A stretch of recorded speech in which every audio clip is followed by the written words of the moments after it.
શું દૂધસાગર ડેરી અને ચેરમેન અશોક ચૌધરીને બદનામ કરી પોતાના રાજકીય ઉલ્લુ સીધા કરવા કોઈ ટોળકી સક્રિય બની છે? આ સવાલ ત્યારે ઊભો થયો જ્યારે એક ઘટનાક્રમ સર્જાયો. નમસ્કાર ખેડૂત મિત્રો, એક જોરદાર અને ચોંકાવનાર ઘટનાક્રમની આ બધાને જાણ કરવી જરૂરી છે, જેથી આપણો હાથો બનાવી કોઈ રાજકારણ કરી જાય નહીં.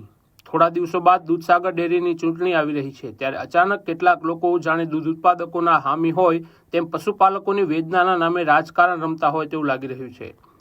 સૌપ્રથમ આ જાહેરાત જુઓ, જેનું ટાઇટલ છે પશુપાલકોની વેદના, દૂધસાગર ડેરી બચાવો.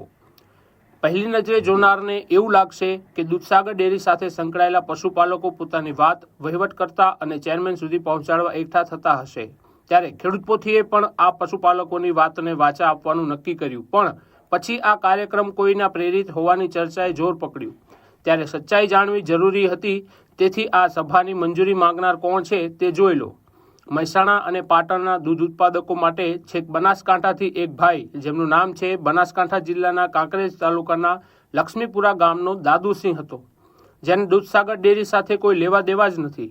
આ ઘટનાની જાણ થતાં જ લક્ષ્મીપુરા દૂધ ઉત્પાદક સહકારી મંડળીના મંત્રી દ્વારા આ મંજૂરી રદ કરવા પાટણ મામલતદારને રજૂઆત કરાઈ.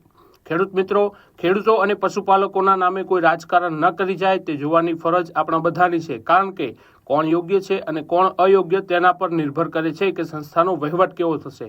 જય જવાન, જય કિસાન.